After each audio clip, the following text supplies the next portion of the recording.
Как относиться нам должно к родителям, которые не практикуют ислам вообще?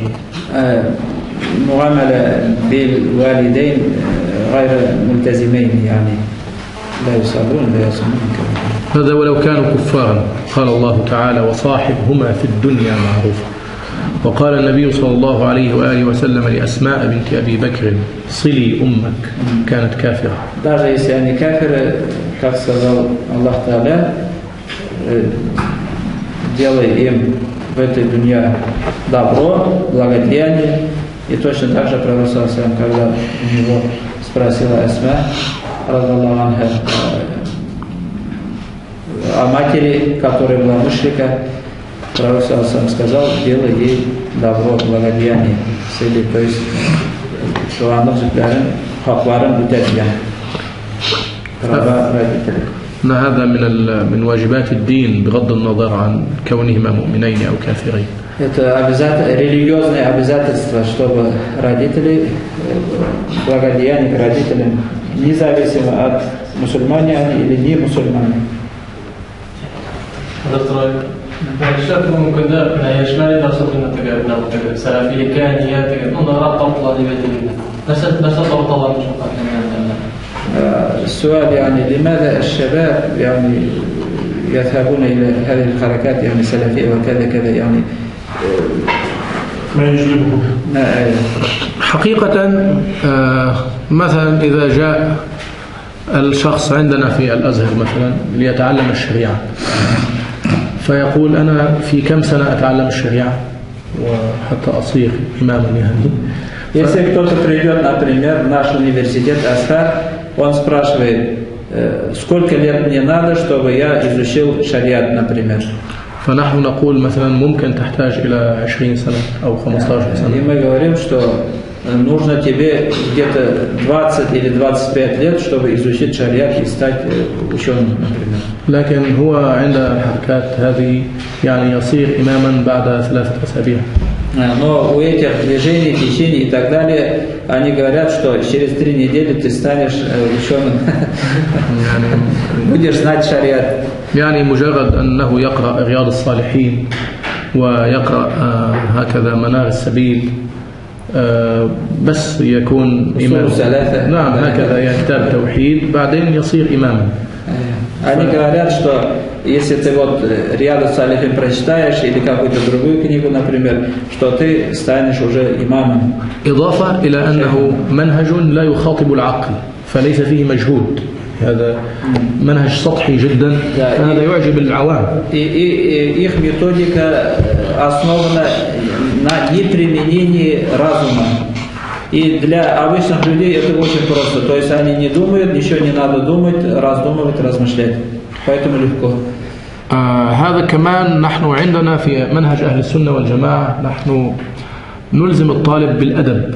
هذا يحترم الشيوخ، يحترم العلماء، يحترم الناس. أما هذا как сказали, у нас вот третья основа является нравственность. Ахлю-сунна валь-джамаа, уважение старших, уважение взрослых, уважение ученых и так далее. У Ахлю-сунна валь-джамаа это является одной из основ. وهذا صعب على النفس.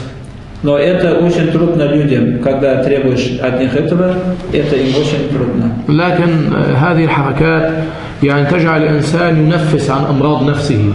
يعامل الناس بالاستعلاء بالتكبر، يعامل الناس على أنه هو الذي يعرف وهم لا يعرفون، يعامل الناس بالشدة بالغلظة. Но эти течения дают свободу его внутренним нефсу, его желаниям, и человек считает, что и говорят, что ты самый главный, что ты сам все знаешь, что... и он ставит выше себя других. Это ему нефсу, его желанием лучше, хорошо. بعد 3 أسابيع أو أكثر تجده يقول هؤلاء الناس جهال، هؤلاء لا يعرفون السنة، وقد قال النبي صلى الله عليه وسلم من قال هلك الناس فهو أهلكه. И после 3 недель обучения у них он говорит, что эти все люди джахили, все эти люди, они уже пропавшие. Но Пророк ﷺ как раз насчет этого сказал, что если кто-то скажет, что эти люди уже пропавшие, يعني من قال أن الناس من قال هلك الناس فهو أهلكهم. Он тот, который уничтожил людей. Если он говорит, что все люди уже все, они безнадежные, то он, который сделал их безнадежными. То есть он является причиной этого. ولذلك نحن يجب علينا تبسيط العلوم بطريقة سهلة حتى تصل إلى رؤوس الشباب.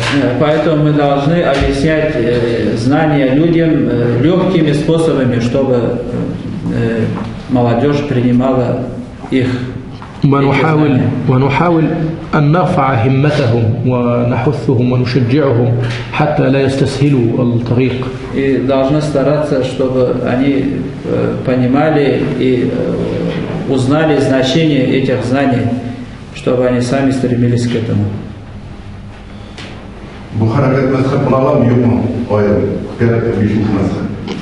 هل يمكن أن يعني يكون أو نقول يعني هل نستطيع أن نقول أن هذا مذهب خامس يعني المذهب اصطلاح ما هو له منهج معتبر في استخراج الأحكام من النصوص، وهذا المنهج لابد أن يكون مستقلا. يعني لا ينفع تأتي أنت بقطعة من هذا المنهج وقطعة من منهج فلان وقطعة ثم تركب منهجا، هذا غير مستقيم. У мазхаба есть шариатские определения. То есть мазхаб оно основано у него есть основы, методологии и методы, усуль. Поэтому нельзя сказать, что если человек берет отсюда, что он принадлежит к мазхабу. فهؤلاء يعني أفضل ما ينطبق عليهم أنهم يعني ليسوا مذهبا وإنما هم لا مذهب. Нельзя сказать, что они пятый мазхаб или какой-то мазхаб, а наоборот, они не принадлежат мазхабу. لأنهم لا منهج. يعني هذا كل إنسان أنت الآن إذا يعني потому что у них нет منهجа, нет определенных правил и методики. يعني بموضوعية تامة وحيادية. يعني إذا أنت ترى هذا فتاوى فلان وفتاوى فلان وفتاوى فلان وفتاوى فلان، هذا جميعهم ينتمون لهذا التيار، لكنك إذا قارنت تجد تضاربا جدا في نفس المسألة. فمن أين نتج هذا؟ أنه لا منهج. يعني أنت لا يمكن أن تجد يعني حنفيا يخرج عن الأقوال الموجودة في المذهب حتى وإن كان يحاول تطبيق القواعد المذهب. يعني يجد المسائل منضبطة تماما في خط واحد لأنه يتعامل بمنهج سليم، منهج واحد. لكن أن تجد هذا مختلف وهذا مختلف وهذا مختلف وهذا مختلف في نفس المسألة، هذا معناه وهم ينتمون إلى فكر واحد، هذا معناه أنه لا منهج عندهم.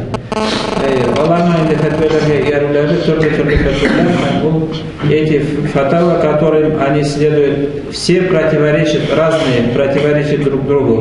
Нельзя назвать, если у них, например, 3-4 фатвы, и они следуют за этим, нельзя сказать, что это один мазхаб, потому что у них разные эти взгляды. А в мазхабе у них один манхаж, одна методика, один путь, и они следуют за этим и не выходят. وكان هناك قديما يعني من فترة ألف أحد العلماء في الأردن كتابا جمع فيه مسائل من مسائل الاختلاف في العقيدة بين الشيخ الألباني وبين العلامة ابن تيمية، وهذه في العقيدة ومسائل صعبة جدا. يعني الشيخ ابن تيمية يقول بكذا والشيخ الألباني يقول هذا كفر. فهذا يعني أمر صعب جدا. هذا أين هذه المنهجية؟ Например, издали книгу один из ученых в Иордании насчет вопросов акида между, как рассматривается у Ибн Таймии и у Албании. И в некоторых вопросах то, что говорит Ибн Таймия, Албани говорит, что это куфр, что это выводит из ислама. То есть, как можно назвать, что это один мазхаб или один метод, принадлежат к одному течению.